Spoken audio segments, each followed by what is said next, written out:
are we? We're here. Yeah, It's that channel, baby. It's that channel. It's the Liquid Lunch. It's this is an important day, Stu. I just realized it. It's Friday, October the 21st, 2011. That's You right. know what that means? October the 21st, 2011 is the palindromic. I don't know. What is it? I give you the name Alabama. No, just kidding. Yeah, I know. Have they flown by yet? It is October. It is October, This yes. is the rapture. Today's the rapture. Today's the rapture. It hasn't happened yet, to my I did knowledge, because not- we're still here. We are, unless this is heaven. No, it's not. It really isn't. But we know one person who isn't there. Who? Momar. Oh wait, what happened? I had my head in the sand all day yesterday. No, I mean I'm too busy to. Did something happen to Momar? They did. They found him scurrying. Oh, not scurrying, but cowering in a hole. in a- Just, well, it just was- like Hussein. Well, kind of. Hussein was mean- actually in a hole, and he was in one of those, pipes.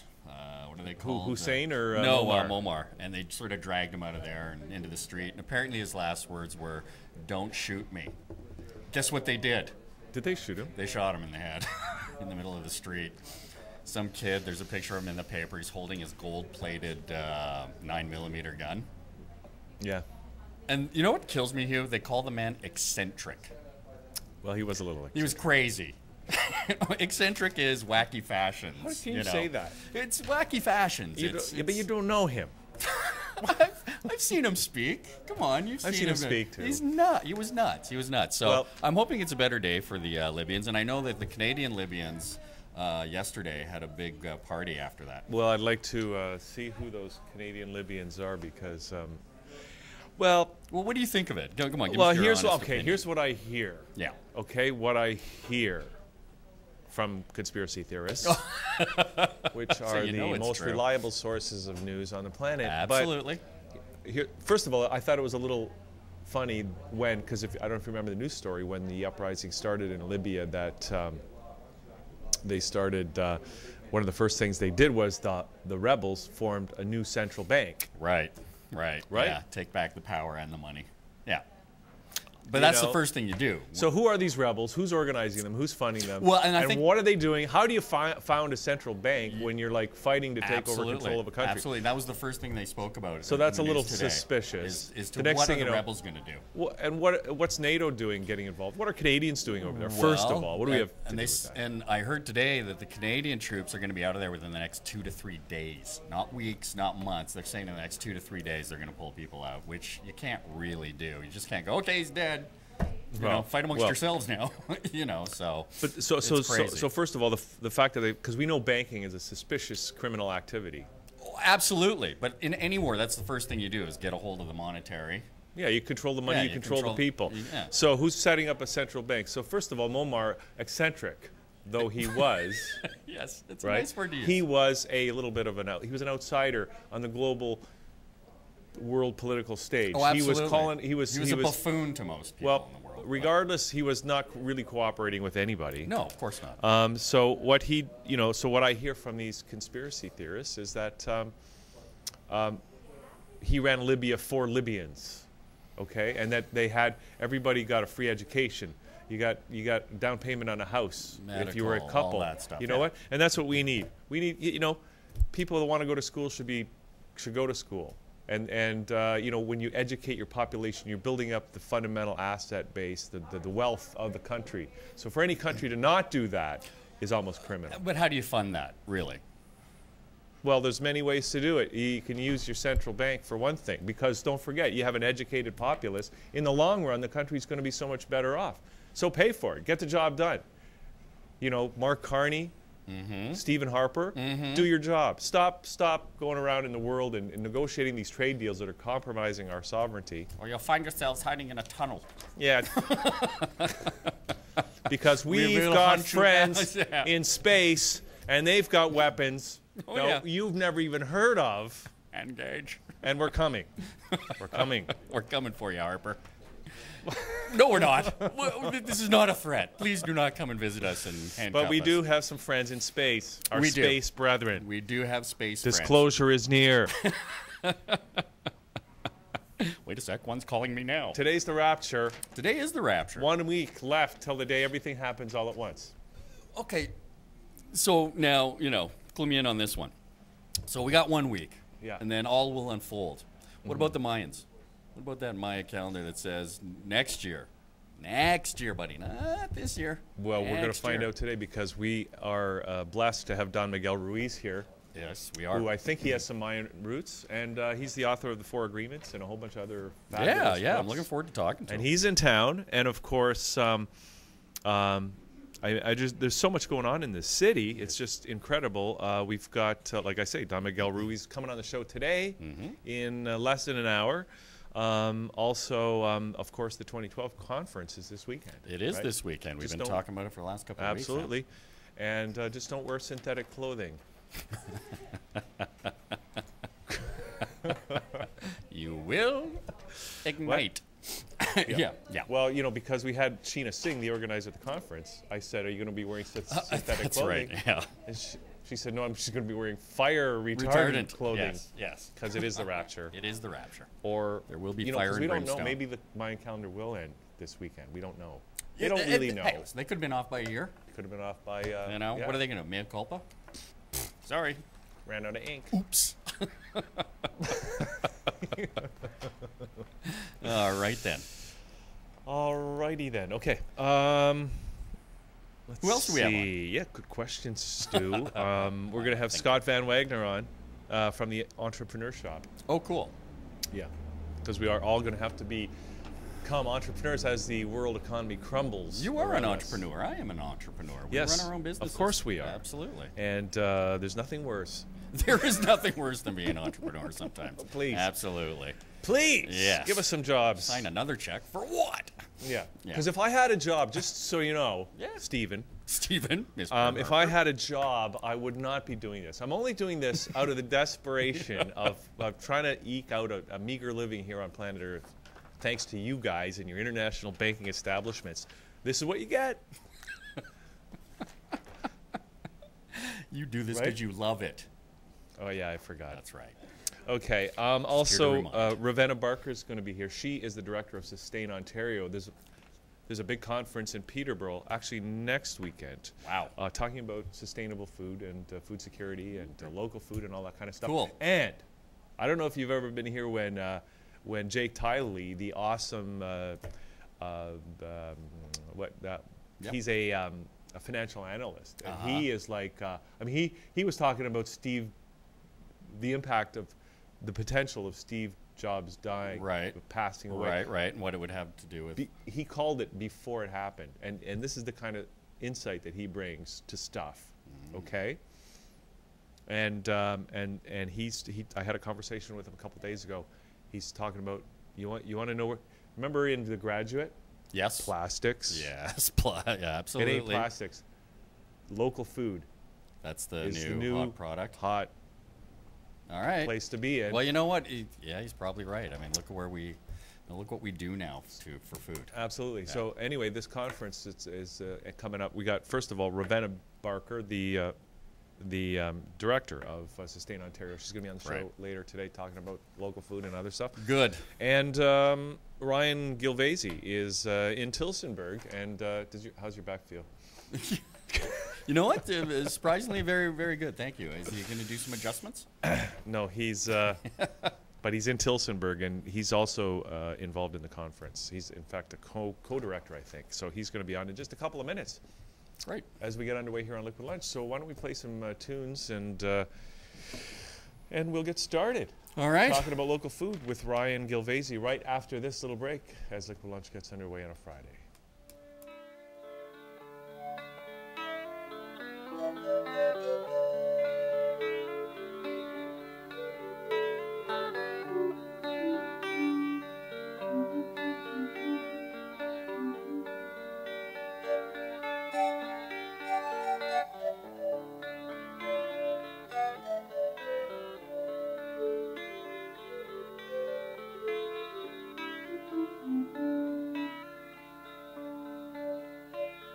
You hear the sounds of your tired nights,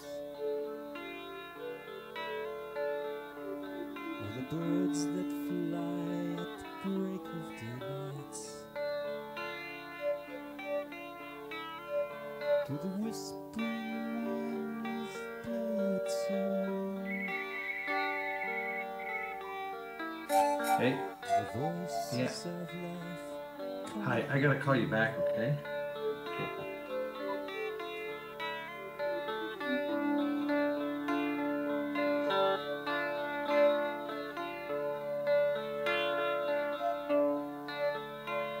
Can you see the light in the middle of dark? Or the sun that shines in another man's heart? Do the distant skies tell you the truth?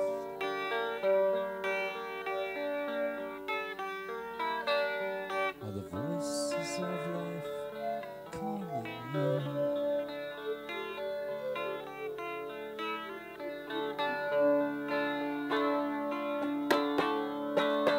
Are the stars keep shining in the sky? The earth moves around and I keep wondering why.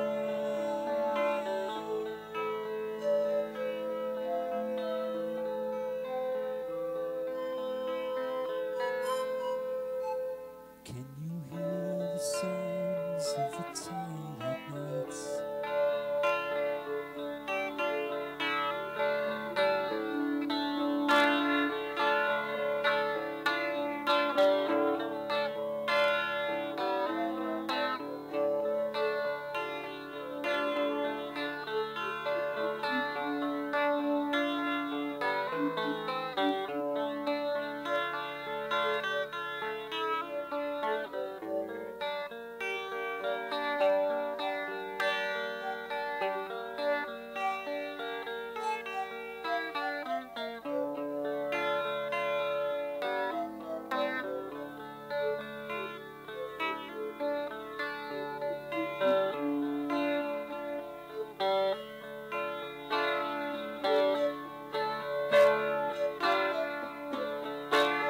Can you feel the warmth of a frozen sun?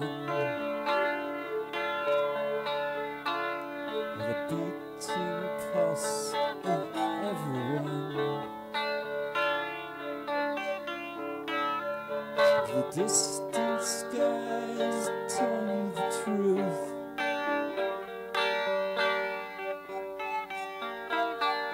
Are the voices of life calling you?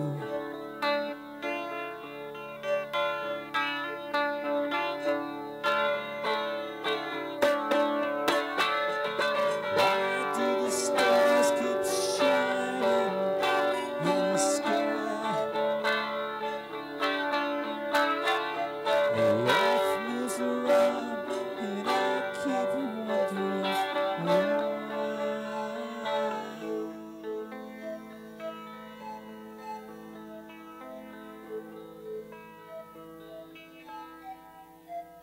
Can you hear the sounds of the tide at night?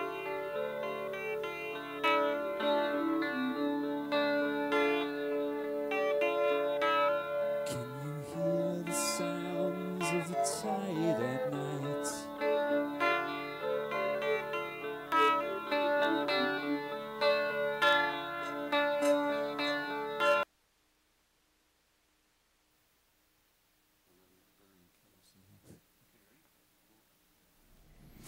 We're back. What's going on? I There's a don't big know. cowboy. It's just a cowboy looking at us. Brian, It's that's Brian. Bryan Gilvesy, and Brian looks a lot like when he told me he's from Tilsonburg. I said, my back's to the lakes when I hear that word, and I see you, Brian, there on the picture, and you look just like Stompin' Tom. What's going on? I'm just aching my sore back or nursing my sore back right now. Was it cold last night? Did you have to shut the door? Yeah, we did shut the doors. Yeah. So Brian, great to have you on the show. And you're going to be at the the conference in Peterborough that you guys at Sustain Ontario are doing next weekend. Can you just tell me a little bit, because you're co-director, are you, of Sustain Ontario? Is that right? Well, Sustain is a pretty cool organization because it's an aggregation of 265 different groups and organizations that represent different interests along the whole food chain, from environment to health. I'm not an active manager. I'm co-chair of the steering committee, but in real life, I'm a farmer. And we've been pretty active on the local food scene that you guys have been talking about, the local food, the sustainable food scene, and consequently, we've become quite involved with Sustain. Okay, great. So now you're going to be at the conference next week, and your talk is Birds and Bees in the Working Landscape. It's kind of an intriguing title. What is the what's the essence of what your talk is going to be? The essence is this: we forget sometimes that on farmland there's something else going on, and that is that we can nurture the natural environment, and indeed, if we're going to farm sustainably, we can improve the environment and also gain something from it for our farm operations. I run a program here. I'm chair of a program here in Norfolk County called the Alternative Land Use Services Project, where we provide some incentives for farmers to provide us ecosystem services. So they actually will convert some of their farmlands to some sort of naturalized state. And what's cool about this is that we've discovered that when we started to do something for the environment, that the farmers were able to reap some benefits from that themselves. The best example is bees. We can plant some things that we call like tallgrass prairie, or what we would call pollinator habitat, that in fact hold bees, and that help pollinate field crops. So it's kind of good to find these synergies between working towards environmental good and the way we produce our food, and that's what my chat's about. Brian, this is Stuart. This is Hugh's co-host talking right now. I just wanted to ask you a question, because I've been hearing quite a bit about it lately, is that worldwide, we're like running out of honeybees. We're running, these things are starting to die off. What can farmers, what can people do to sustain growth of what we need, which is, honeybees, insects, etc.? Well, that's a real cool conversation that's at the front of mind for a lot of people. But the first thing you have to distinguish is this: honeybees are not native to Canada. They are in fact commercial or European in nature. They are grown by people and provided to farmers as a paid service to pollinate our field crops. When the settlers first arrived in North America, we didn't have to hire bees or find commercial bees. There was enough natural or native bees existing in our environment that we didn't need to go and buy pollination services. There's 1,250 species of native bees and pollinators that exist here in Ontario, and it's a particularly interesting part of the food chain, because if we lose our native bees, some say we'll be dead in 6 or 7 years because we lose the ability to pollinate our plants. So the first distinction is a commercial or honeybee versus a native bee, which doesn't make honey.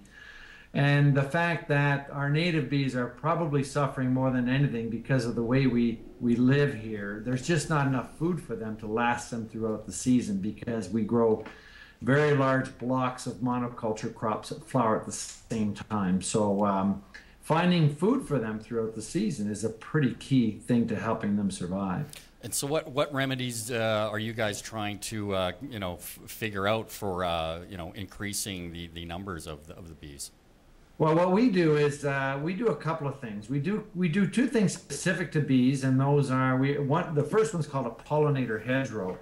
The native bees will start their early season in the spring in the woodlots typically, but they need to find their way out onto the field. So planting hedgerows that are filled with native trees, flowers, and shrubs that will provide a traditional hedgerow benefit that a farmer needs. That traditional hedgerow benefit is to stop the wind from blowing away your topsoil, and also to slow the amount of moisture moved off your field from the wind.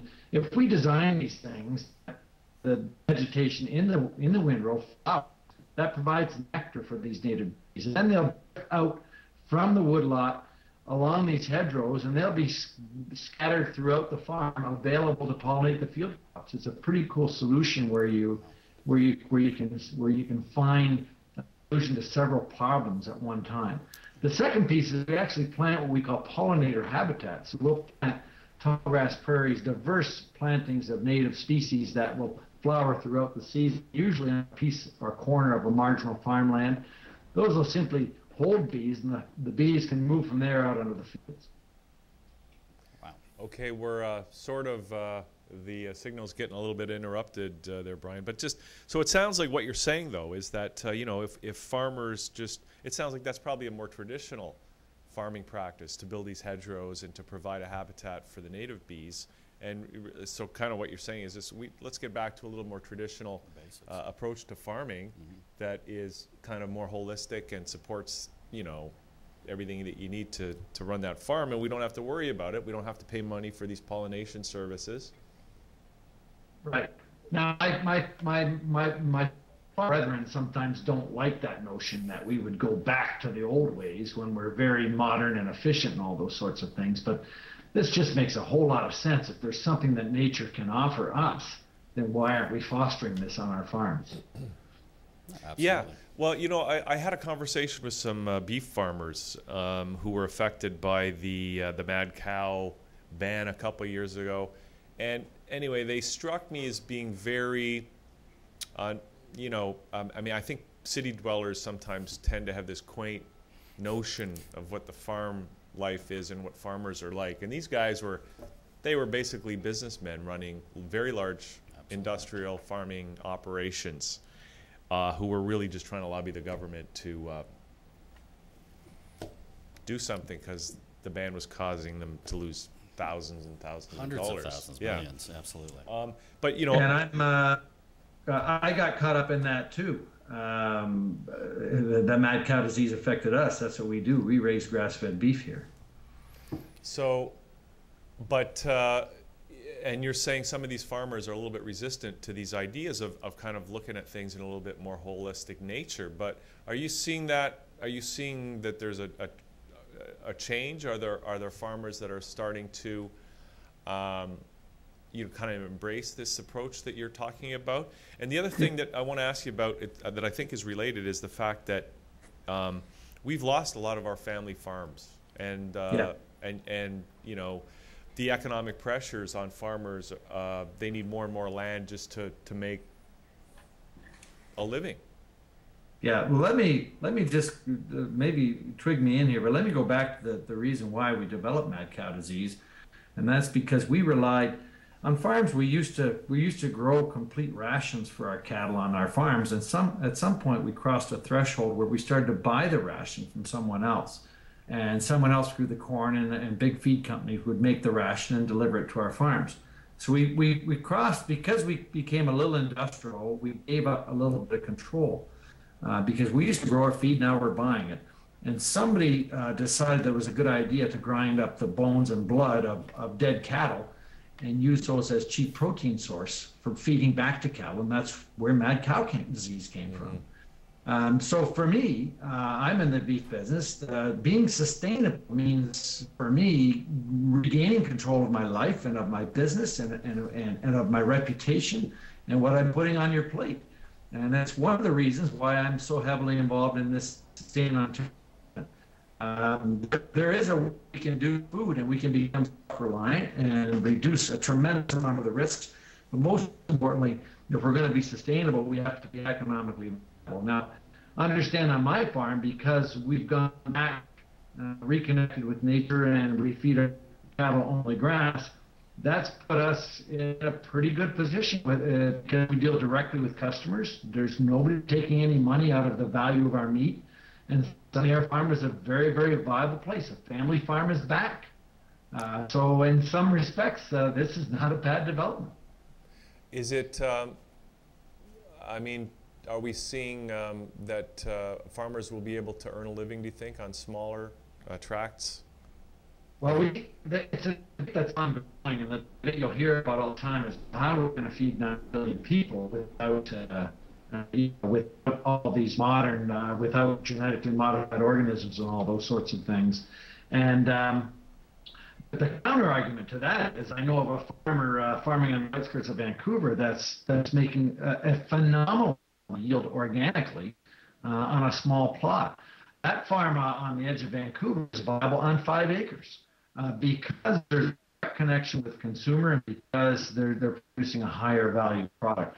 So there is another approach here to actually with soil and make it very productive in a holistic way rather than depending on oil-based technologies, essentially. Absolutely, because also too with the industrial farming, we're losing the soil. Right. The soil is just a place for plants to grow. Yeah. Yeah, well, don't get me started. I mean, it's phenomenal here on where we are and where we've been and how we're forgetting about that. Yeah. You know, you can farm totally reliant on fertilizer imported from somewhere else. It's been usually made from oil at some point, or oil is heavily used in the process. But that doesn't take you back to a place where you managed your soil organic material. I mean, that's what farmers were highly skilled at. And when you get right down to it, if you're managing your soil organic matter, you're really driving your farm from the energy of the sun. And you're using one crop to feed another, and you're using diversity, and you're using interconnectedness and polycultures and things like that. And it's a fascinating place. Now, maybe that farm isn't as specialized, but it is totally harmonious and it's sustainable.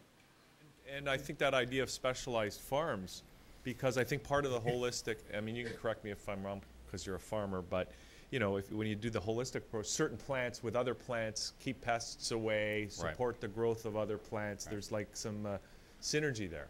Right, of course. And let's go all the way back to where we started. Certain plants support native bees. Those native bees support any crop that you're growing. It's as simple as that.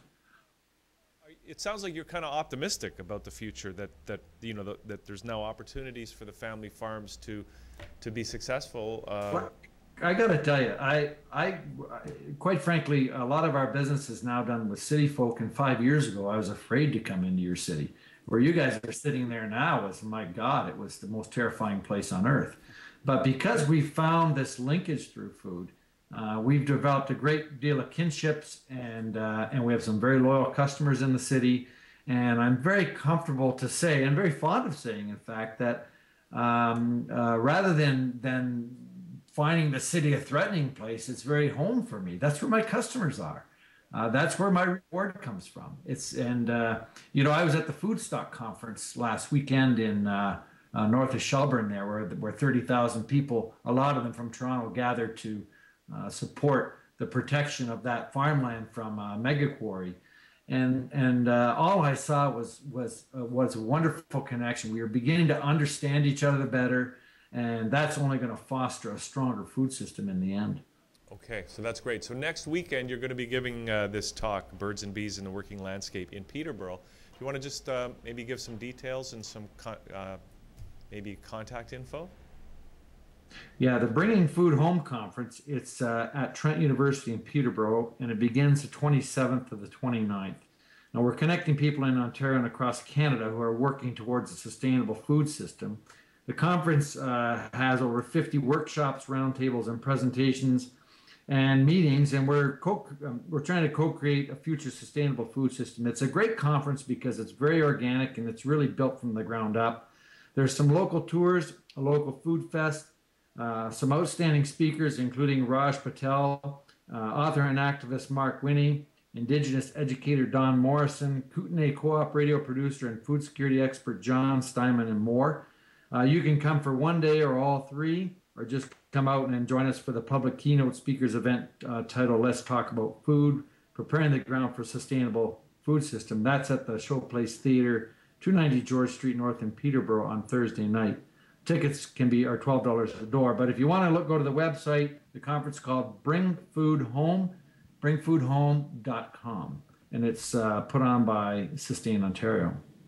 Okay, great, Brian. And is that everything you need to read for us today? No, I wanted to mention that we were put together here today by Vedic Harmony, and his website is www.biofield.ca. He's a conscious media consultant and purveyor of green living and raw food product services and events to support farmers' rights and food security solutions. He's the official media sponsor of this interview today. And hopefully today you're going to hear from Ravenna Barker, who's the director of Sustain Ontario. And my outfit is called the YU Ranch, www.yuranch.com, grass-fed beef right here in Southern Ontario. Fabulous. Brian, great to meet you, if just on Skype, and have a great conference next weekend.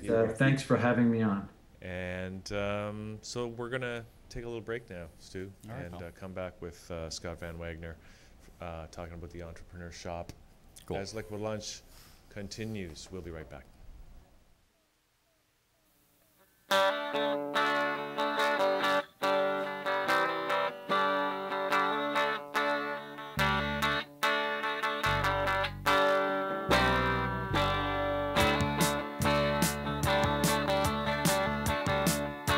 Sitting by myself, I think, what could be the answer? I reach to take another drink, and suddenly there's laughter.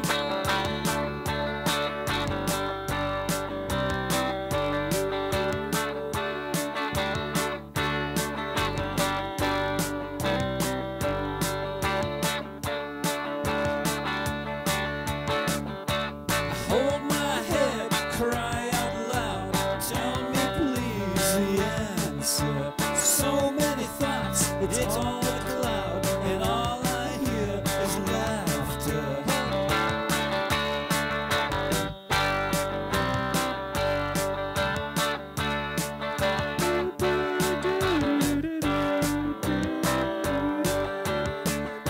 Stay awake all night, ahead of everyone.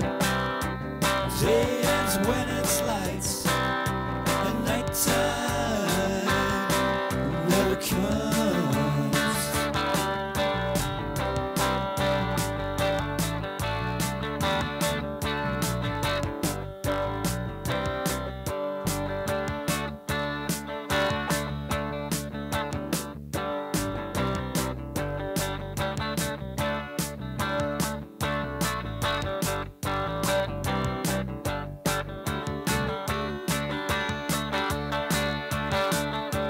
Rack my brain for days and nights. I wished I know the answer. Just when I think I've got it right, all I hear is laughter.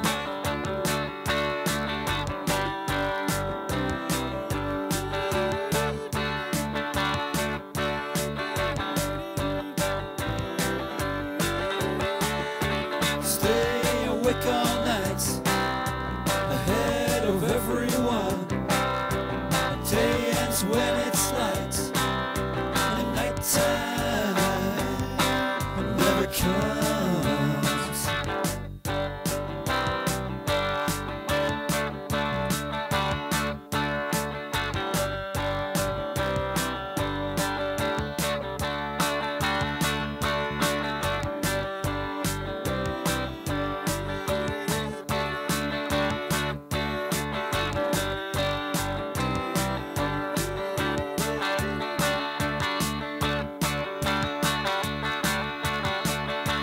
Guess I'm up above the crowd. That must be the answer. It's quiet here, no one around, and I can't hear the laughter. No.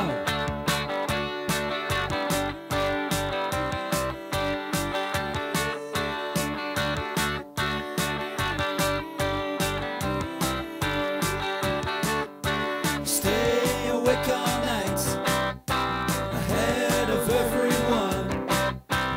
Day ends when it's light, and nighttime never comes.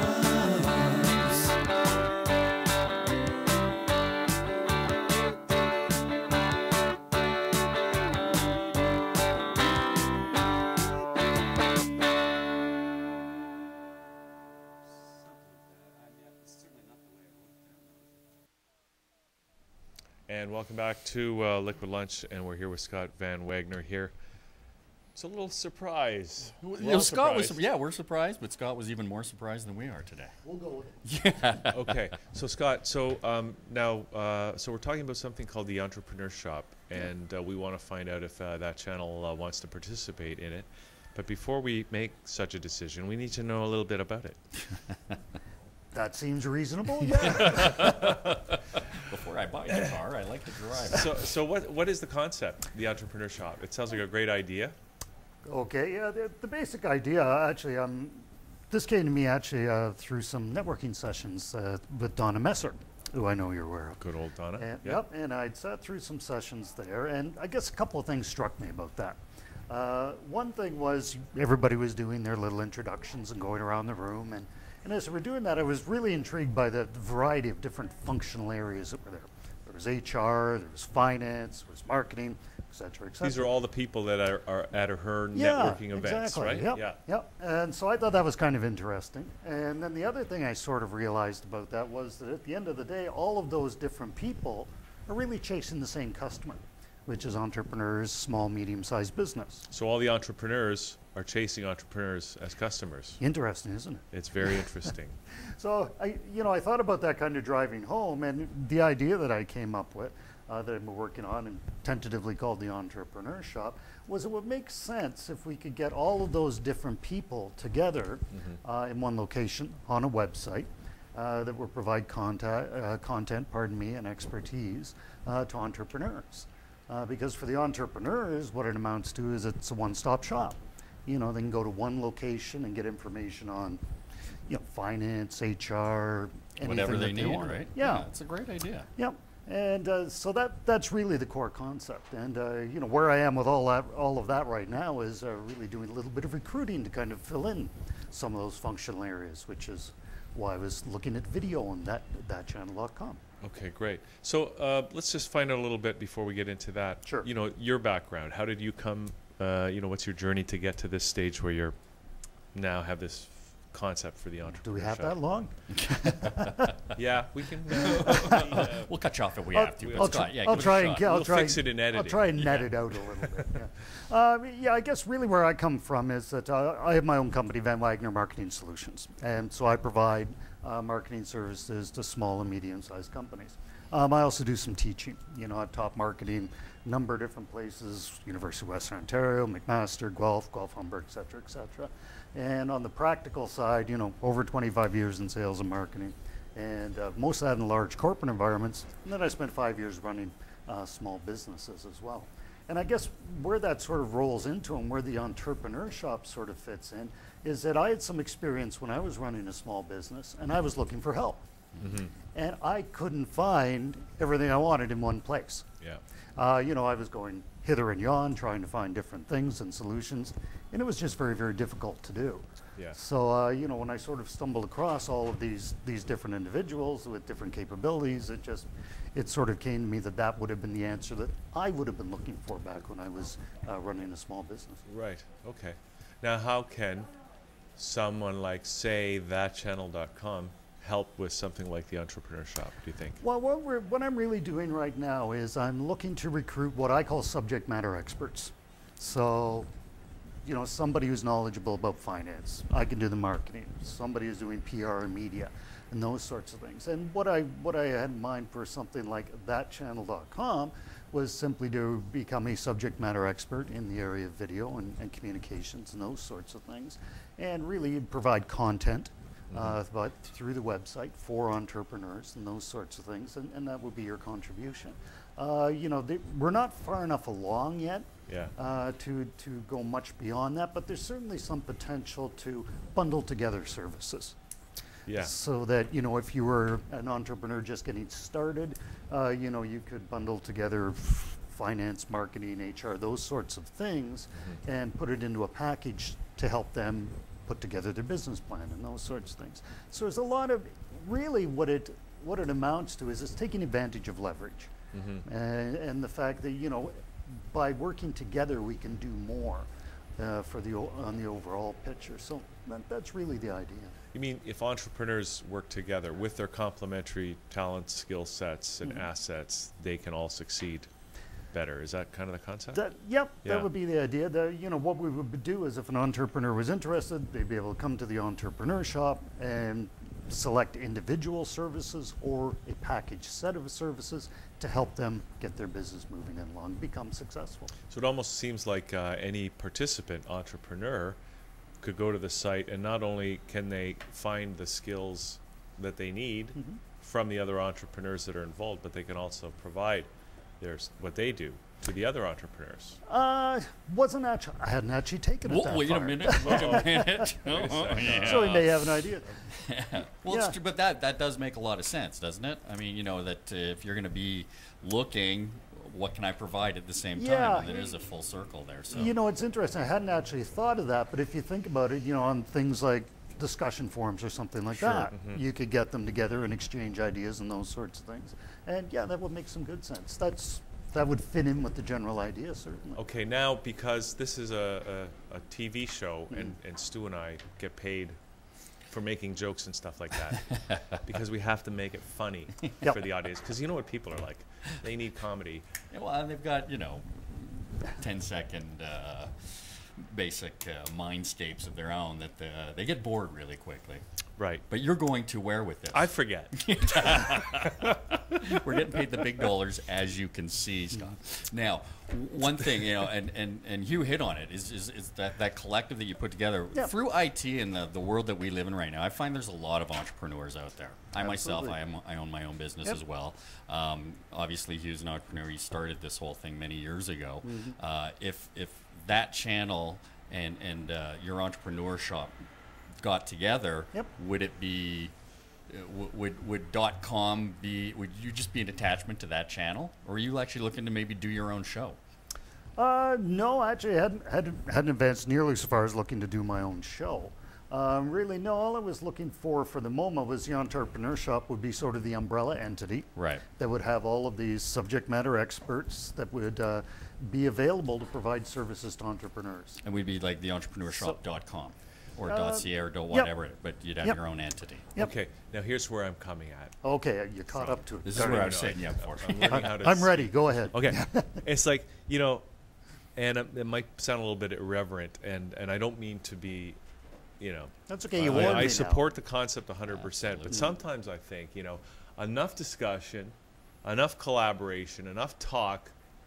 We just need to make some sales here, Yeah. right? But the problem is that entrepreneurs who are trying to sell to entrepreneurs, because this is the whole new economy, Right. because all the big businesses are closing down. Everybody's being forced to be self-employed, which can be a great thing, but they don't have the money Right. because nobody else has the money. So yeah, we could all and should be trading with one another, supporting one another, but we can't because there's no money, because the bankers have it all. The bankers, Stu. Darn bankers, we're freaking frack 'em around. So yeah, so who's getting paid on this? This is the bottom line, Scott. We're businessmen. We Yeah. need money. Who's getting the coin, and how do you ask for monetary reimbursement for Well, this? a couple of different ways, I suppose. One is, as I say, by looking at the individual subject matter experts. So, I don't know, because we haven't had an opportunity to talk, how that channel actually gets money today. But, as a representation there on the site as the video, PR, if you will, subject matter expert, then that's just, what that's doing is it's bringing entrepreneurs, because of the attraction for all of the content onto the site. If they go to your individual section where that channel.com is, then you would conduct business with them as normal. So that's just regular. That's really all you're doing today. It's just Yeah. a different vehicle for the entrepreneurs to come to you. The other way that it could work, as I said, is through the bundling of services. So, for example, we have a PR or media person. Would that make sense to bundle together with a video person and maybe somebody who's image consulting and those sorts of things? We're also talking to put together a package that may be attractive for an entrepreneur. And when you bundle things, usually you're going to get a lower, unit price per service than you would normally. So that may be attractive to entrepreneurs. I still think we need to come up with some liquidity here somehow. And you asked, how do we get our money here? Well, as we were talking about earlier in the show, we are in league with space brethren who have, they found that star that's actually a giant diamond in space. And so working with the space people, we've been able to monetize that. We're getting paid in diamonds. Well, you're a step ahead of me at this point, then. It's digital. It's light years. But- light years ahead of most people. So maybe we can somehow work the entrepreneur shop into this. Like some sort of fee structure to go on to the site to, as you say, bundle. There's going to be a fee structure for what we are A&R looking at in that regard right at the moment is there would be a wide variety of services available to entrepreneurs when they go there. There would be a premium membership as well, Right. so that if you want access to the latest newsletter or some specific services, there would be a flat monthly fee for a premium membership. And the idea of that is what we would do with that income is we would take that in and use it to put it towards promotion of members, subject matter reinvestment experts, back into the company exactly, itself. Yeah. Right. Okay, I'm just getting back to that issue because I think it is the issue, and I understand what you're saying. Yep. And I mean, it's almost like a lot of these new entrepreneurs, these newly self-employed people that are trying to have successful businesses, are in the business of helping other businesses, other entrepreneurs, right? Whether it's coaching services or whether it's any of the services that any entrepreneur or any business needs, right? And it's just that whole issue of, Well, you looked at LinkedIn, like something like a LinkedIn. Okay, I mean it is big. Yeah, I know, and you smiled about that because this isn't the same thing, though. This isn't just about a marriage of like-minded people, or No, it's not really. I mean, at the end of the day, it's a resource center, right, for entrepreneurs, and where they can come and select services and help and those sorts of things. I understand your point, though, Hugh, with respect to entrepreneurs chasing entrepreneurs, and I guess from the perspective of the entrepreneur shop, what I do see is there is some overall benefit to having the resources available for those entrepreneurs who don't have a lot of money to be able to acquire those services, generally through what we would provide. And no, I wouldn't be expecting to get a lot of business from those folks. But there are still a lot of small and medium-sized businesses out there that can afford to actually acquire services and need them. And those ones would be the ones we would be looking to generate the revenue off and actually make some money at. Well, I think too that in one sense, I think one of the big opportunity areas for business in the future is the ability to kind of aggregate information appropriately for whoever needs it when they need it, and it sounds like the entrepreneur shop concept is really about that, providing that just-in-time information for entrepreneurs who need it. Yeah, I'd agree that's a good overall description. Yeah, fair enough. Okay, all we got to do is figure out how to turn that diamond star into money, right? And then we can finance all of this. I'll tell you what, I'll leave that with you. You get back to me on that. Well, we are working on it. This will all be moot if you can get that diamond star, buddy. I'm telling you, you get that set up, we're not even here anymore. That's what I'm saying. Yeah, okay, I gotcha. But I also find like a lot of large businesses are trying to sort of divert costs from their own companies by having people become their own contractors, or again, you can use the word entrepreneur. So there's still a larger market out there for downsizing large businesses who again want to offset costs. You got the same jobs, but you're going to pay your own taxes. You're going to do your own, That's exactly right, and that's what I was perhaps poorly but trying to explain earlier about the small and the medium-sized businesses. I think what you see is an awful lot of virtual. There's a lot of companies that have, downsized or outsourced, and they're looking for a virtual marketing director, a virtual assistant, a virtual finance director, and those sorts of things. Well, and that's really where the entrepreneur shop is intended to sort of fill in. Yeah. It's a large endeavor, but I don't think it's that difficult, though. I mean. Well, I think the devil is in the details. Right. I mean, it's a great concept. The question is, how do you really specifically develop all those services that are actually going to be used in a way that those entrepreneurs' businesses are going to find useful and easy to use, and that they're actually going to use it? That's really the challenge, I would think. I would definitely agree. That's one of them. I think there's even a few more, Hugh, but yes, that's definitely one of them, Yeah. What are some of the others? There's a whole issue around, how does governance and how does this thing work amongst the members, and Right. all that sort of thing that we haven't really sorted out, and you have to go there and get that looked after. That's not a small one. There's certainly some technology issues that we have to deal with as well, and I'm not, equipped to do that. We need to get some help and assistance with that. Right. Okay. So what would the next step or the next steps be for the entrepreneurship? Well, right now, as I say, I'm really engaged in recruiting and getting those subject matter experts on board. I'm hoping in the next couple of weeks, say, to be able to get those folks together and have a first meeting where we can start to hash out some of those details about the product and the governance and technology and all those things, how they work. That's really the first step. What I've been very careful about trying not to do is I've been trying not to dictate what this thing will look like myself, because I don't think that works well in the long run. It's going to be a little more painful to work to gain consensus, but hopefully it'll help it to hold together better in the long run. Now, is this? It sounds almost like that's conceptually you're thinking of it as a co-op. Yeah, that might not be an unreasonable way of expressing it. Yeah. You'll probably find after working with it for a while that it's completely untenable. Well, that's because there'll be a bunch of hippies involved. Exactly. And it'll just be crazy. I vote against that.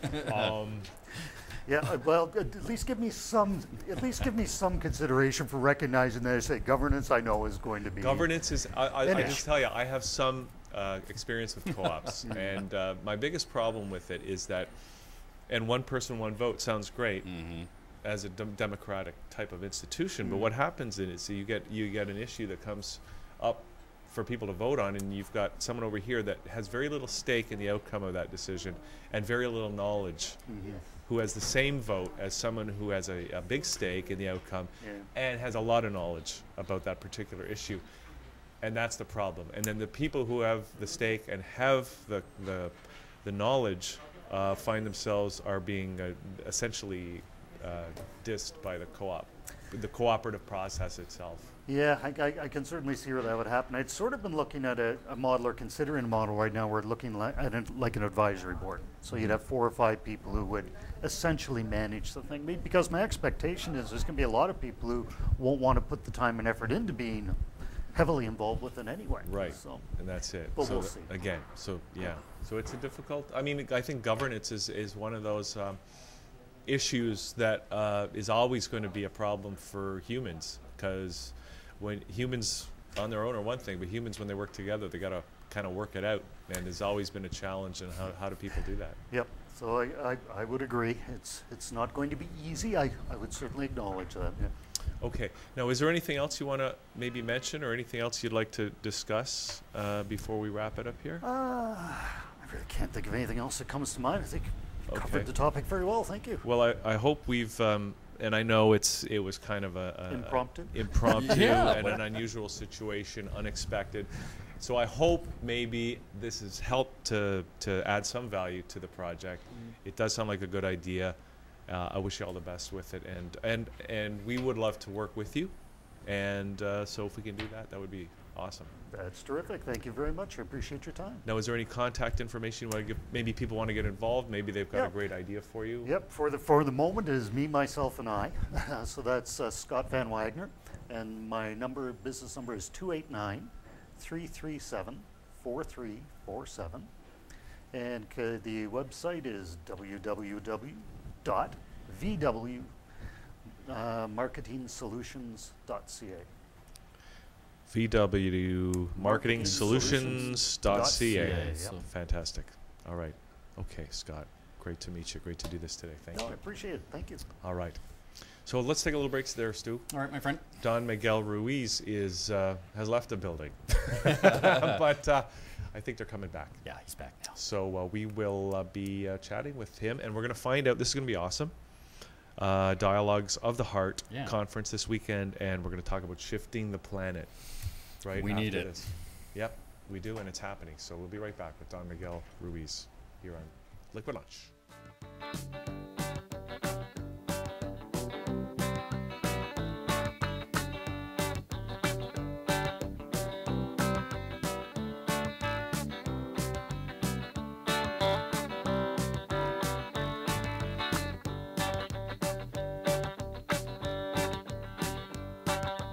wish I was a leader of the land.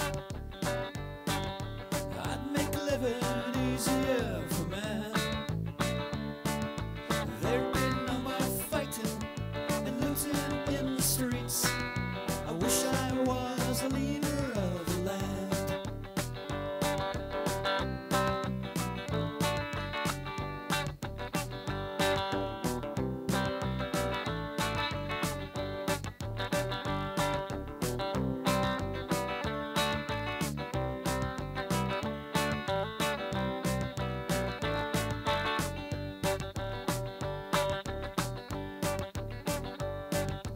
I'd take over SHa and Gulf,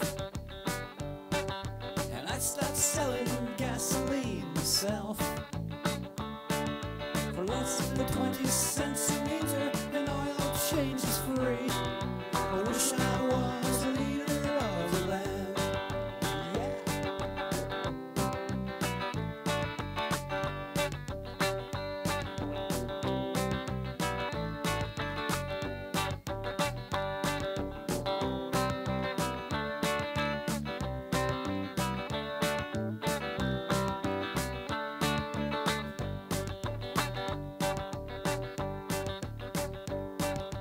All the politicians would be gone.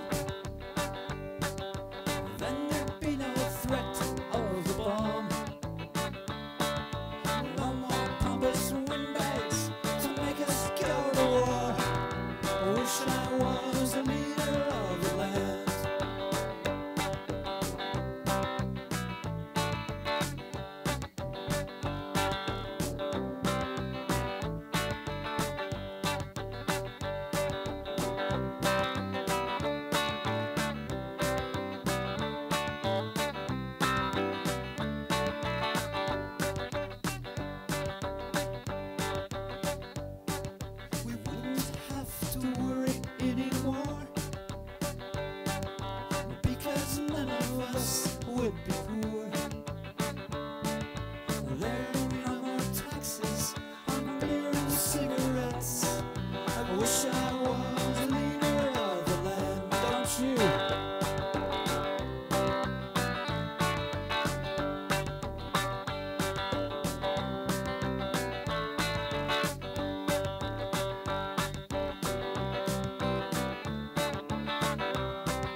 suggested to move back to the couch.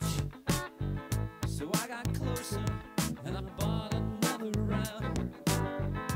Once the girl with roses came along, something happened, 'cause you really turned me on. Why won't you come to me now? Don't make me wait. Come on, I'll show you that I'm here to stay. Come to me now. Don't be afraid. Come on, I'll show you. And we're back. Boy, look, we got more Yeah, people at how the table. fast Hilton it is. Majovic is joining us here today, and we are very pleased to have Don Miguel Ruiz here and Eva Larsson. They're up from LA, and they're here for the Dialogues of the Heart conference this weekend. And Don Miguel, great to have you here. Oh, it's a great pleasure.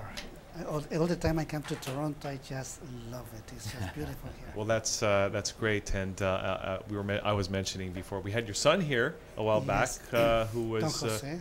yeah, and we had a great time, and Yes. so it's great to have you here. Yes, he's the author of the Fifth Agreement, the last book. Yeah. I and- just helped him a little with that book. well, Just a little bit. Yeah, that's nice. Well, he asked me to talk about the four agreements to make the introduction to his book. Oh, good. yeah. And that's what I did. No, I've read the four agreements, and a lot of people have read it, and I think I read the fifth agreement too. But you're here in town for this conference this weekend, and I guess you're going to be talking about shifting the planet, and the planet seems to be shifting. But maybe you can give your perspective on all this. Well, we can say that humanity is shifting all the time. What is important is to see that this century and the last part of the last century, the changes is being very fast. And psychology is still a little behind. Then I think it's so important to catch up with technology, with science. And you can see the crisis today, you know, the way that humanity evolves, you have times of stability and times of crisis.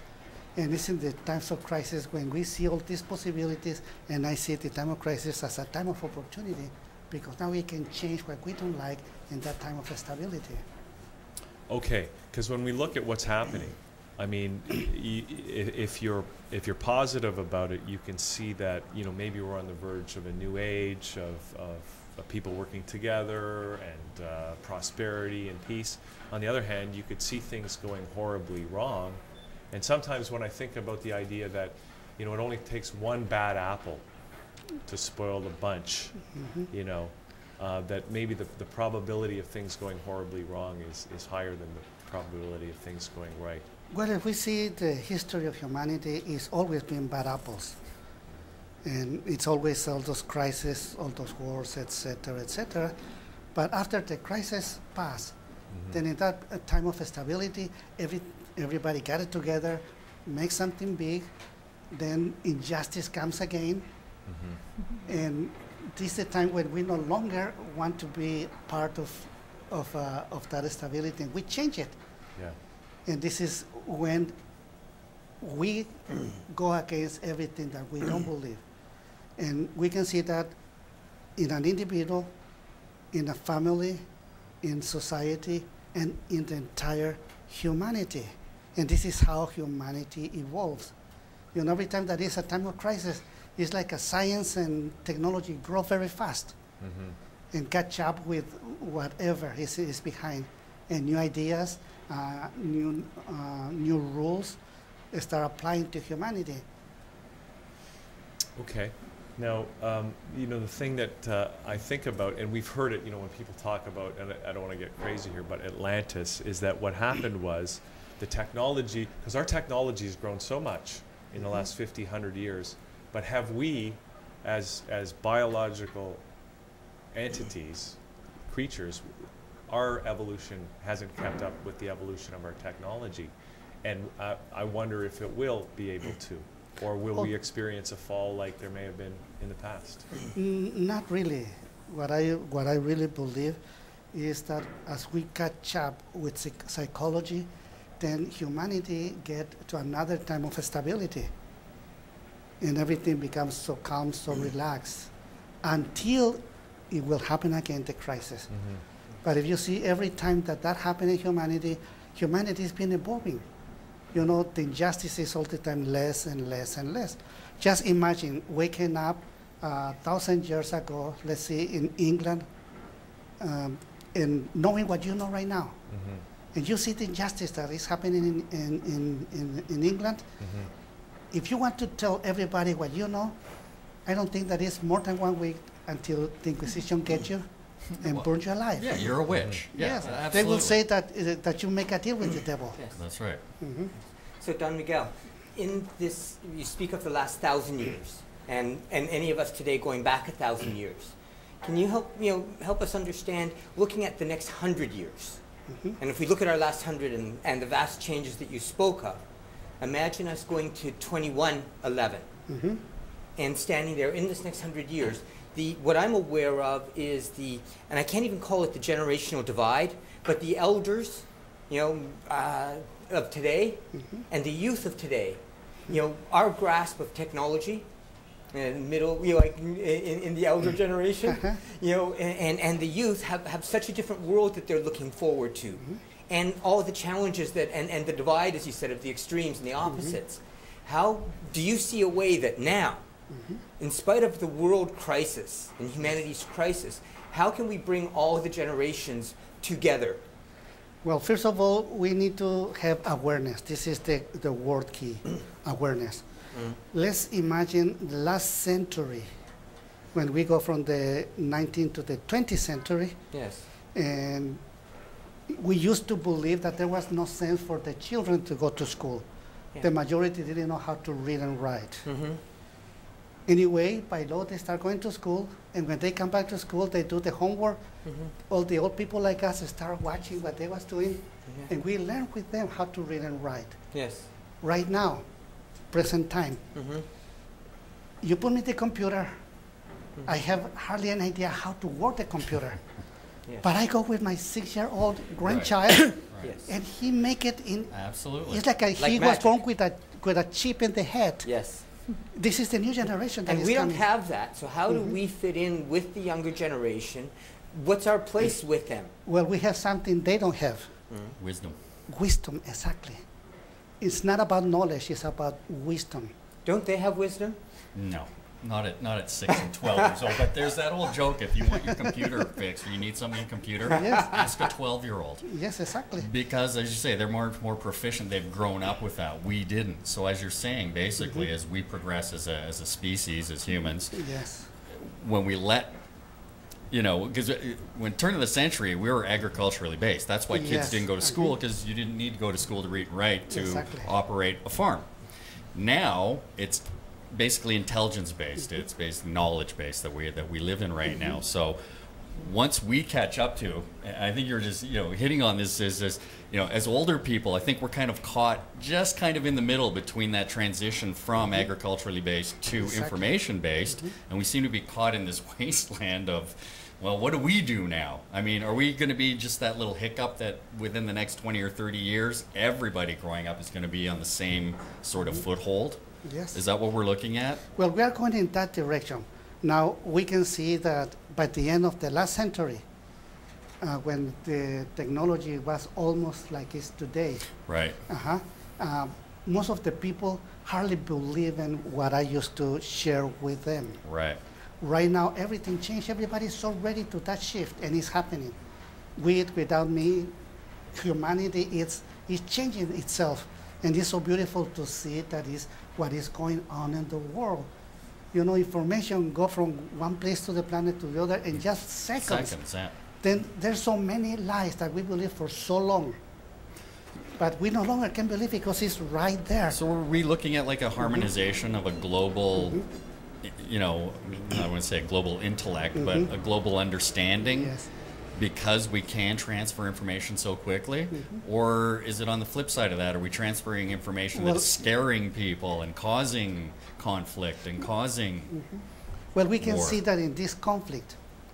Last century, everything was based, let's see, in television and newspaper. Sure. They used to manipulate Those were and the using mediums. Absolutely. But now, with the computers, Internet, with the right. Twitter and Yeah, Facebook, all yeah. those things, whatever the television say, you see there, and it's not true. Well, and I find, like you mentioned Twitter. I don't tweet. I don't do No, the I don't Twitter either, thing but because it's. I know that exists. I think it's banal. I mean, who cares in 140 characters that you're Yeah. eating lunch right now? Uh-huh. It just, to me, I think we seem to sort of, focus on the minutia of life rather than. And this is Then the wisdom whole. talking right now. Right. Then you say, this is not a reason to do that, but it's part of the shift. But yeah, it's part of the Yeah, discussion. uh-huh, You're saying yeah. right. It's part of the shift Yes. from not talking at all because To we were sort of everybody localized. Talking too much. to a Exactly. global, and, sure. and then finding the middle There will be an path or the- equilibrium, that- of course. Yes. Right. Is there maybe your conference this weekend is on the heart or coming from the heart? Is Yes, that coming correct? from the heart. Mm-hmm. Is the coming heart from always- wisdom, we can say that if we want to. Is say the that. heart always wise? Absolutely. Yes. Is the heart always wise? Well, the heart is just a symbol. You know, I used to have a different heart a year ago. Mm-hmm. October 9, For instance? 2011, they have a heart transplant. Oh, Then I have Okay. a new heart. Really? I was Oh, thinking, definitely. okay, yeah, I yeah. have the scar right here.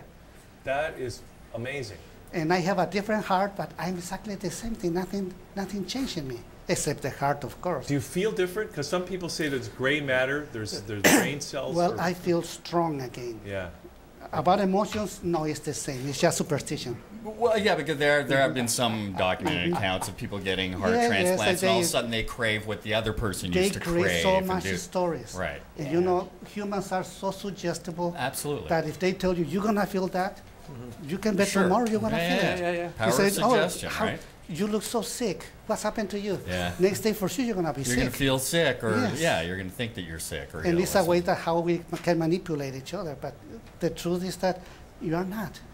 When you speak of the heart in your conference this weekend, you're speaking of what type of heart? Not the physical heart. Well, we can say that it's about a conflict that exists in the human mind, and only the human mind, not in the rest of the species. And for so long, they used to believe that this conflict in the human mind was between good and evil. Right. Well, good and evil is just the result of the real conflict, because the real conflict is between the truth and lies. It's like you say, if you do good, you feel good. If you do bad, you feel bad. Then you believe in truth, you feel good, you act good, and if you believe in lies, well, you will feel bad. You will see injustice everywhere. You will see whatever we see all the time, all around. But Is that- there a difference between the male mind? We've got three of us here, and And Eva Eva. is here. Well, and, it's a good and maybe question you'll for speak her. to this also, Eva.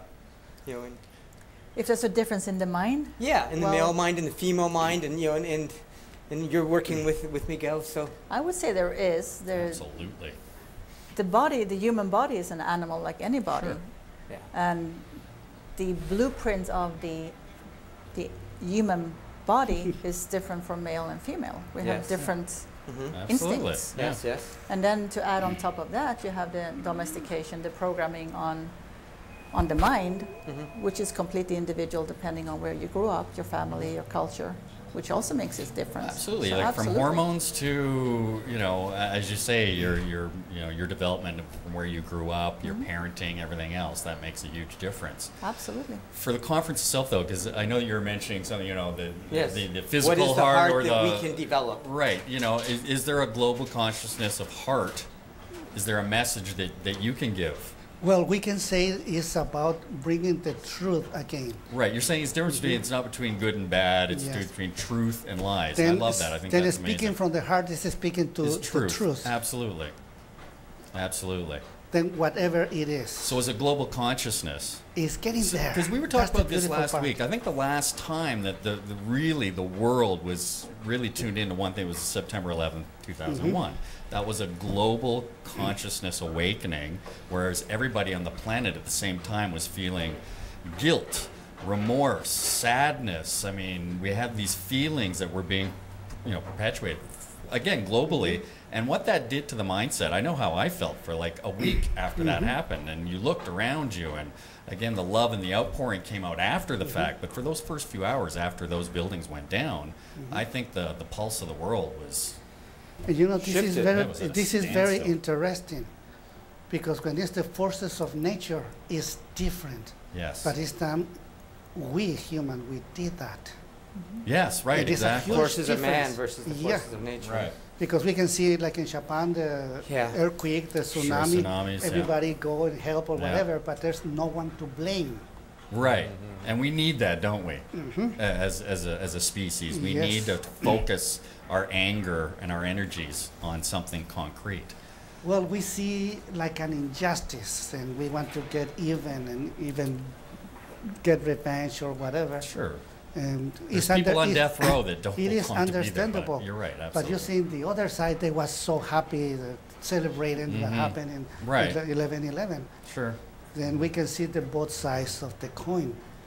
And if at that time, if the media still manipulated, they focus on a very few people, but they don't see the rest of the people, and I think they will shock too.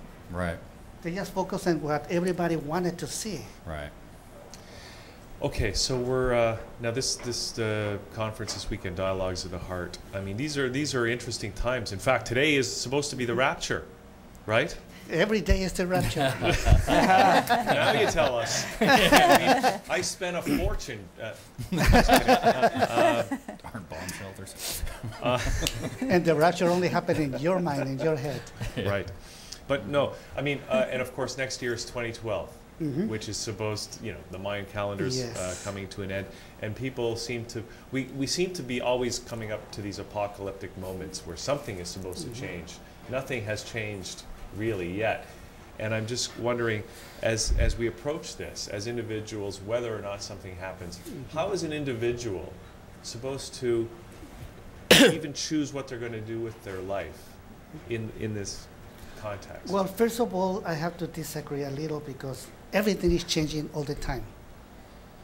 Like right now, everything is changing, and that begins with your own physical body. Your physical body is changing. If you have a good memory, you remember when you was a child, you see your little hands. Now you see the hands today, and you can see the whole change completely. If you go to another country in a month or a year or 2 years, you come back, you will find many things different. It's always changing. Then the dream of the planet, the society is always changing too, not just in 2012 or tomorrow. It's always changing. But if we know that with the Mayans create a beautiful calendar, very accurate, and they put the end of that calendar in the 21st of 2012, just to begin another one next day, because it's just like the end of a year. You do all the wishes, how the year's gonna be, what you wanna change, etc., etc. And you got the purpose, and nothing happened really.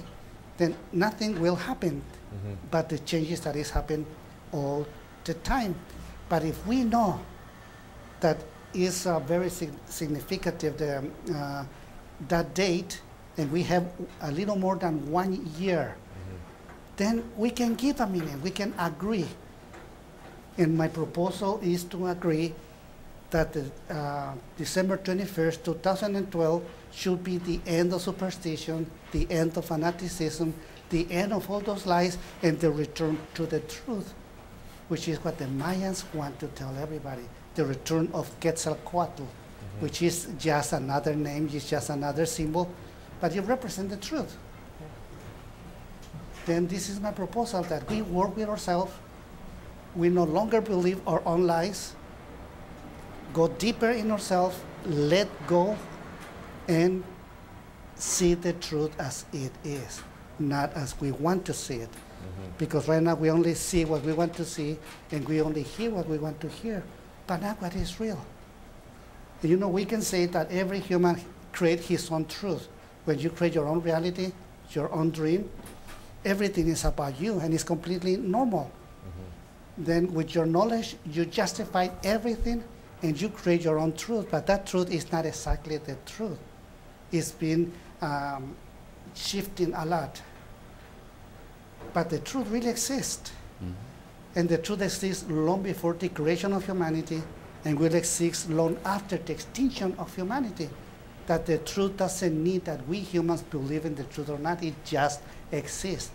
we perceive it, in our perception, we distort it and we create our own truth, which is based in what we learn, which is not truth any longer.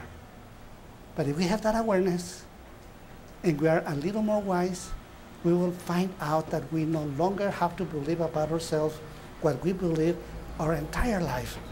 We are not as bad as we think we are or as good as we think we are. You know, it's much more easy to be what you are than to try to be what you are not. Yeah. Then this is my proposal for the year 2000. Hear, hear. You know, and I love that thought that you made that December 21st, 2012 isn't the end of the world, it's the end of superstition.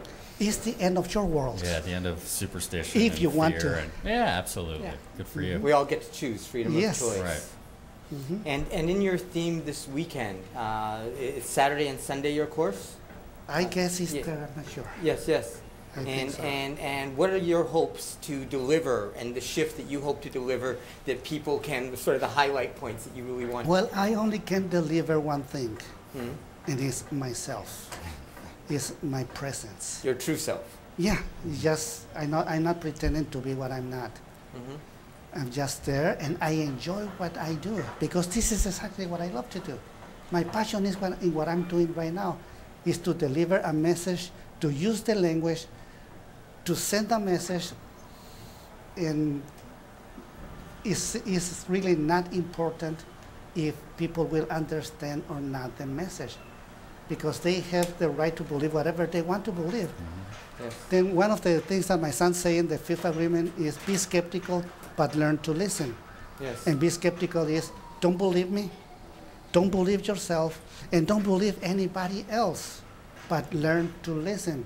When you listen, you make a decision of what works for you, and that will shift whatever you need to shift in your knowledge and make your life a little easier. Then that depends how involved you are with yourself. It's not that someone come and tell you how to live your life, or that you go and impose your opinions, your will to somebody else. No. For people that are enmeshed in the lie or the struggle, and what would you advise? What could you advise people that are in such pain and conflict? Well, first of all, what I will let them know that they live in that way because it's the result of the choices that they made. They create their own reality, and they're completely responsible for every decision that they made in their life. If they have that awareness, now they have the opportunity to make a choice. If they like the way they live in their life, there's nothing they can do. Yeah. But if they don't like it, they can change it because they created. They are the artists who create the life in the one they're living. And Why nobody does- else can yeah. change it. Why Only they does can change change it. seem to be so hard for people, though, for humans? Well, it's so easy to understand that because when we grow up, Yeah. we practice what our parents, what society, what the school teach us. And we practice and practice and practice and practice, make the master.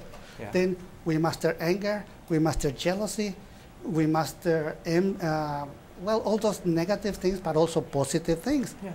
And by practice, we become the master of what we believe we are. We create an image of ourselves, and everything we do it automatically. Just because we repeat so many times that in every action we will have more or less the same reaction. Then if we have that awareness and we don't like the reaction, we need to change the action. Yeah. It's completely logical. Now, we don't have a lot of time left here, but Eva, I just want to ask you a question because you're the manager, you're Don Miguel's manager and partner. Do you have anything to add to all this as we approach 2012? And do you have any advice for people who are struggling with how to move forward? Well, the most important thing is that it all comes back to yourself. We're talking about these changes, we're talking about the shift 2012 and the end of superstition, and it's so easy to think that if the government change or my boss or my husband or my friends, if all those things change, it will all be great. And that's really just a reflection, it all comes back to me. And having that awareness that I am the one that have to make a choice in every single moment, not just 2012, but every single moment. I have that choice. I can make that choice. If I feel resistance, if I feel the need to hold on, I'm creating that resistance and that suffering in myself, and I'm the one suffering, and therefore also projecting that suffering in different ways onto the world. I make that choice. Having awareness, something is going on in me, take a step back, make a new choice. And it's so simple, and it's so difficult. Absolutely. It's simple to say that we all own the key to our own private little prisons. Yeah. And we can stay there, or we can release ourselves. And you're right, it's easy to say, it is hard to do. Which is a great excuse. Well, yeah, absolutely, it is. Absolutely. There's so many things you can say that I haven't got time, I haven't got this, I haven't got that. And you can live in your own fear, and you can live in your own misery, or you can actually take that time to change. So over the 2 days that you guys are having the conference and everything, when you do these before, do you see a lot of changes in people that hopefully will stay with them? A lot. A lot, yeah, and that's what we need to see, Don Miguel. You know, the actual message getting through to people. You know, the 4 agreements was, I read it in a way that is very simple, very easy, that anyone can understand, even people that never went to school, to the most intelligent people in the world. And that was translated into 36 different languages, and it's all around the world. Right. And every time they tell me how that book really changed their life. Could I hear you say, could I hear you say the 4 agreements, just for everybody here, if anyone hasn't heard it? Oh, well, yes, be impeccable with the word. That represents you, the story that you create. Yes. Don't take anything personally, and this is because you live in your own world and everybody else live in their own world, that whatever they say is not really about you, is the secondary character who live in their story. Yes. Don't make assumptions, and that gives you immunity in the interaction that you have with yourself. You no longer believe in all the lies that you tell to yourself. And the ones that I love the most is always do your best. Because this is the action, is what makes the dreams come true. Yes. All right. It was revealing to see the assumption, it's not just about other people, it's also about ourselves. About ourselves. And the stories we have believed that are not necessarily true. Exactly. Most excellent. Thank you. Okay, guys, great to have you here. Great to It was meet a you, pleasure. Don Miguel and Eva. Thank you. Now we've got the website. Is this the which website is this? Is this the Vital You? This is the Vital You, and this is the website that or the organization is putting the conference together, Dialogues of the Heart. That's this weekend. Now, Jennifer, I know I don't have dates or a location for the conference, and how do people sign up for it? So we want to give people that information. So go to thevitalu.com, which October 22nd, it's Toronto Botanical Gardens, all right. So it's at the Botanical Gardens. That's up at starting at 1:30. and where is the Botanical Gardens? Lawrence and Don Mills. Lawrence and Don Mills. And you can sign up on the site, thevitalu.com, and you'll be able to hear you, Don Miguel, speak. Are you going to be speaking, Eva? Yes. Fabulous. And also Daniel Gutierrez, Eva Charlotte, will be speaking as well. It's going to be awesome. So go to that website and check it out. Do you guys want to give out any information? Maybe some contact info for you guys and what you guys are doing when you're not in Toronto? That's my job. Well, you can find all that information on www.miguelruiz.com. It's all going to be there. Okay. And for great. tomorrow at the conference, it's mainly focused on relationship. And again, that comes back to you, Yeah, first and absolutely. foremost. And every other relationship comes from there. Okay. All right. Great to have you guys on the show. Thanks for coming in today. Thank you. Thank you. Thank you. Okay, we're going to take a little break now. Cut. And we're going to come back with Ravenna Barker, who is Director of Sustain Ontario, and we're going to be talking about local food Yes, again. again, it's an important thing that we need to talk about, absolutely. So let's take this break, and we'll come right back with Ravenna here on LiquidLunchThatChannel.com.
back. We are. And we're here with Ravenna Barker, the director of what? Oh, sorry, I was just going to say how nicely you pronounced that. Well, I just sounded it out, Stu. You did. I remember my phonics. Phonetics. Ravenna, great to have you here on the show. It's good to be here. And we had a great discussion earlier with Bryan Gilvesy, who's given a talk on the birds and the bees. Yeah. What are you going to be giving a talk about? I know you're kind of organizing the whole thing, I wasn't right? supposed to be giving any talks at all, but in the end, of course, I'm in there several times. Last-minute program changes. I'm involved in 4 sessions at the Bring Food Home conference, which is all about connecting food and farming folks across the province. I'm going to be involved in one about facilitating diverse voices. So how do we make sure that all the people that need to be involved in conversations about how we transform the food system are involved? Yeah. So that I'm really excited about moderating that one. And then one about how to create strong and effective networks. Sustain Ontario is a provincial network for food and farming, and so we're going to be talking with a few of our other partners about how we create effective networks, what that means, why we do it, and figuring out how to move forward with that. And then a couple about schools and food and cafeterias.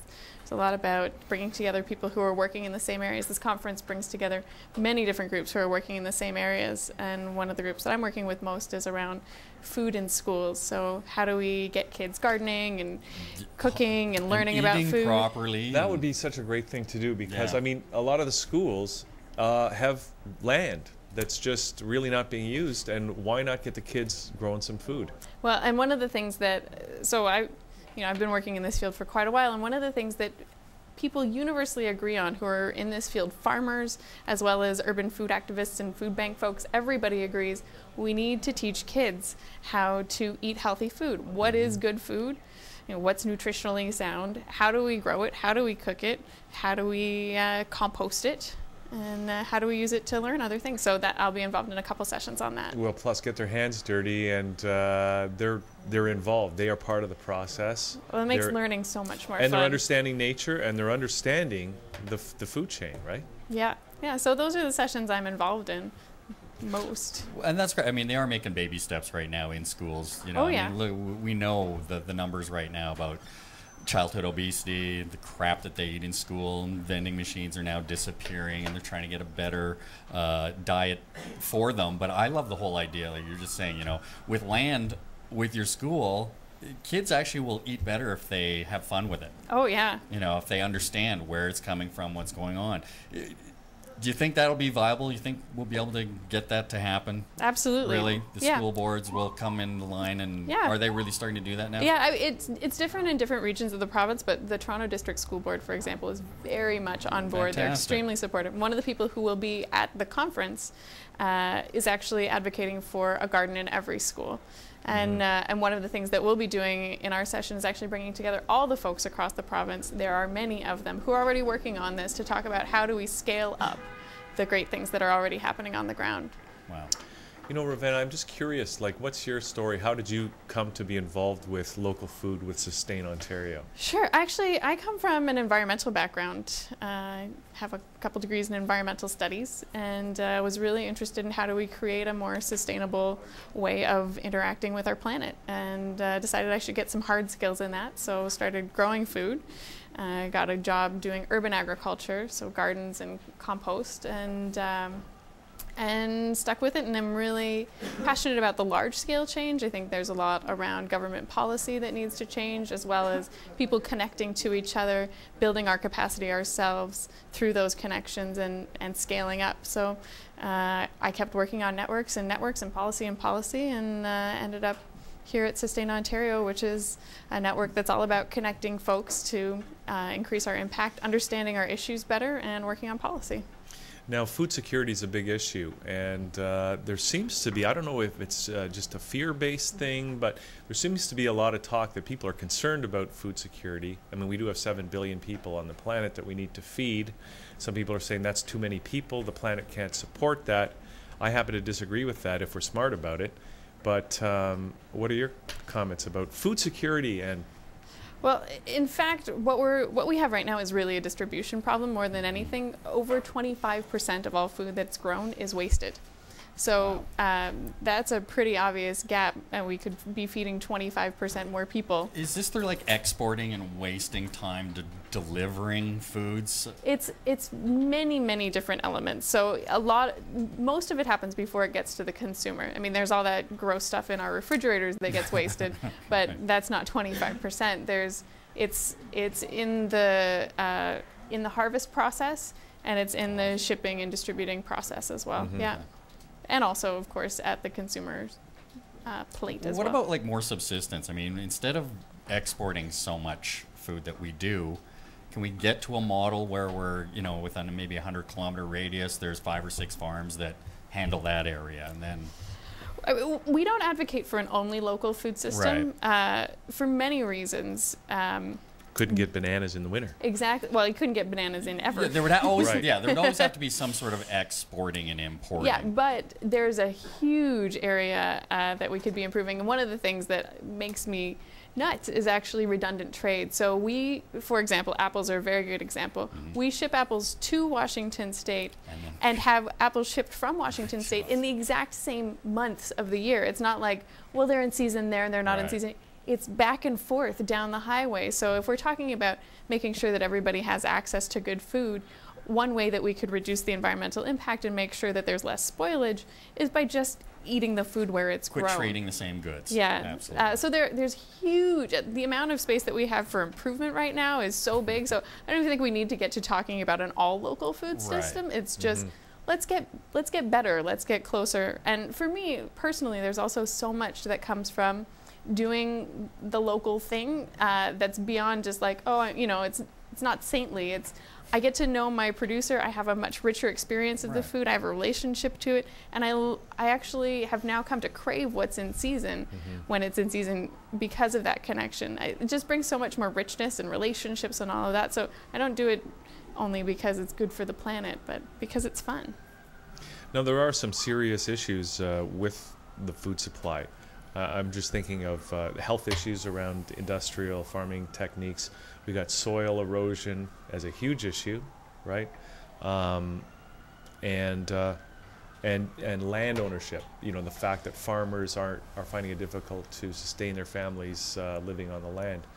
Are you optimistic that a lot of these issues, and plus you got the big farming monopolies like Monsanto, who are like suing farmers like Percy Schmeiser because he happened to have some of their GMOs growing, not his choice, on his property.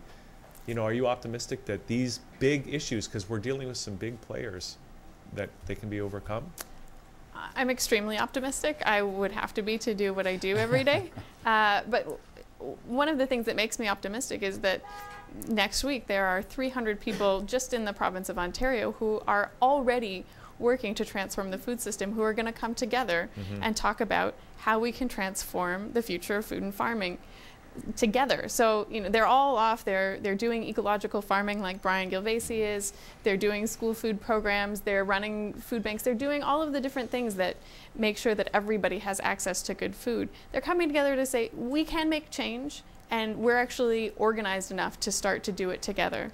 One of the things that makes me very excited right now is in this provincial election, it was the first time all of the parties took a position on food that wasn't just agriculture. So it was saying food is a tool for good health, food is a tool for transforming the environment, food is also good for our economy.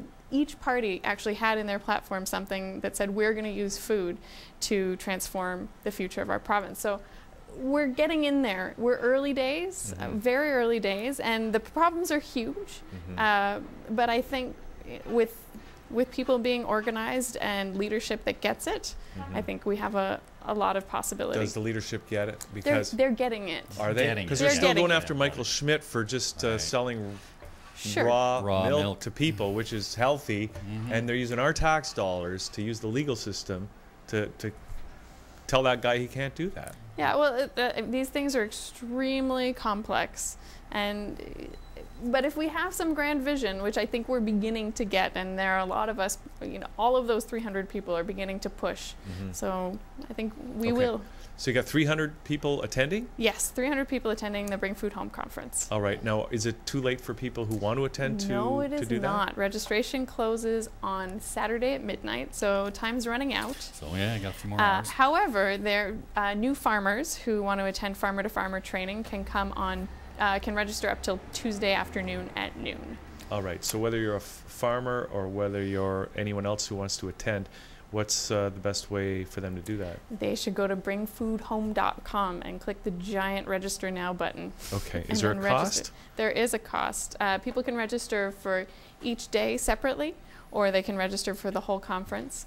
To be honest, I don't know all the costs off the top of my head. There are different ones for farmers, non-governmental organizations, and then government and business. Okay, great. So, and we'll give out that website again in a couple of minutes. Yeah. Now, maybe can you go over some of the topics that are going to be discussed, some of the lectures or the seminars that are going to happen? Yeah, the program is incredibly packed with amazing stuff. So we have 6 different streams of conversations that are happening. There are between 50 and 100 sessions that are happening during the conference, and they're talking about things like sustaining food production. So how do we make sure that there's farmland available for farmers? How do we make sure that farmers can make a living farming? How do we have more sustainable agriculture? Then we've got a whole stream on community food security, things like school food programs, things like fruit tree gleaning projects and community gardens, things like that, even urban chickens. Urban chickens. That's my favorite. Yeah. I want chickens. We'll work on that. The City of Toronto won't allow it yet, but we'll work on it. We're working on it. You should come out. There's a whole conversation about Can how I to get do some it. chickens? Yeah. Look, when I first moved here, people next door had chickens. People still have chickens. In Toronto? In Toronto, absolutely. Yeah. On Euclid Avenue, just north of College. Yeah. Then what are the other streams? We've got building our capacity, so that's sort of the stuff that I'm most into, like how do we make good networks and how do we do good evaluation. I'm going to get in trouble. Farmer to farmer training, so farmers training each other in the very basics of how do we do field crops, what kind of livestock should you choose for your mixed farm. Are you doing stuff like biodynamics and I don't think there's any particular training on biodynamics, but there are some biodynamic farmers there for sure. Because I really think when I look at what biodynamics is, I really think that is a big part of the future of food security. Yeah, it's definitely in the whole ecological. There's a lot of the conferences focused on ecological farming. How do we do it? What is it? How do we strengthen it? All of that. Well, that has to be a big consideration. I mean, again, this is a finite planet that we live on. We can't just keep going over and over and over again, just basically raping our planet like that. So, I mean, that's a huge topic. That's something that we have to consider. Do you think in our lifetime we're going to see these big changes? That we're going to get to a point in our lives where we're going to have a sustainable food market for the globe? I hesitate to predict. Yeah, I know. Well, I was joking with Stu earlier in the show because I was speaking to a prophetic guy named Jake Tiley, and he said that, in that movie The Graduate? Yeah, plastics. Yeah. Well, apparently, for the future, it is local food. Okay. Is the plastics of the future. Interesting. Well, what we're working on right now is making sure that farmers can make a living at it, because right now it's not the future. That's right. Yeah, absolutely. And again, when we live in a climate that is very fickle, a lot of the times it's out of the hands of, you put it in the hands of God if you wish. But I agree. I think that we have to, as a planet, start thinking about how we're going to feed ourselves. You said there's 7 billion people. I think the actual map or the math was for this planet, maybe 2.5 billion to sustain ourselves with the amount of food that we could produce at the time. And now it's 7 billion people. It's going to be 10 billion in the next 30 years. We got a lot of space for improvement. So I'm not terrified yet if we stopped using our field crops for gasoline, for example, or actually produced food when we're growing instead of producing food for food. Right. Directly. There are a lot of different ways that we can be doing a lot better. And in fact, organic agriculture is more productive than conventional agriculture. Well, especially when you got the biodynamics going on, which also rebuilds the soil. Yep. And you take some chickens and rabbits and you put them in your greenhouse, and the carbon dioxide they breathe out feeds the plants, and you get so much more yield. And they're really good heaters as well, so you don't need to invest in conventional heating. absolutely. It's true. I I've know. seen I it. know. I've And that- seen you it. know what? Yeah. You mention these things too, and like to a layperson like me, it just, well, of course, that makes sense. But there's a lot of that isn't making sense in this world that you're living in right now. Yeah. So, you know what? You're very positive about the whole thing, which is, I think, you know, It's making me feel better. that's Well, making me good. feel. It's making me feel better about what our future is, and certainly this conference is going to be a big determination of where we're going to go in the future. Yeah, we do this conference every 2 years. This is the second one. We'll do another one in 2 years, and Okay. the energy is really building. The first one was about connecting, and this one's really about how do we prepare the ground for a sustainable food system. So last time we just met.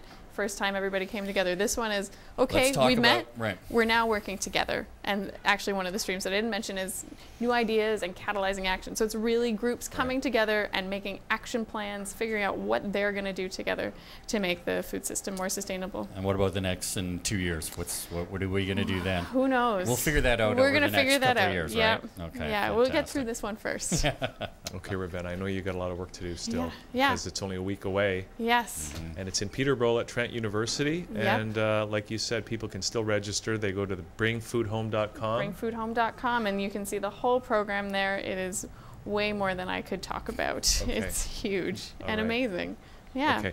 And do you want to give out any other websites like for Sustain Ontario or anything else? SustainOntario.ca. And also, I'd really like to thank the person who's been helping us set up a bunch of media around the conference and getting the word out, Raul from Vedic Harmony Green Solutions, and his website is biofields.ca. Biofields.ca. No S. Biofield. Biofield.ca. Biofield.ca. Okay. Yeah. Perfect. All right. And Bring bringfoodhome.com food home. Yeah. to register for the conference. Yes. So, Ravenna, good luck with it. Thanks so much. Thanks for doing this, and we'd love Pleasure. to have you back next time and find out more Absolutely. about what you guys are doing. Yeah. Okay. Thanks so much. Thank you. Thanks, Ravenna. Okay, now Stu, this is going to be the end Yeah. of the official show. Yeah. Okay, but you're going to leave now. 'cause you Yeah, gotta I've got to go, and we're going to come back on, and We're going to continue. carry on with an unofficial part of the show. Fantastic. And we got Marky Wheels coming, and also we have Jennifer Huff. Right? Did I say that right, Jennifer? Okay. And other people talking more about the Daniel Gutierrez. I know you're going to teach me how to say that properly.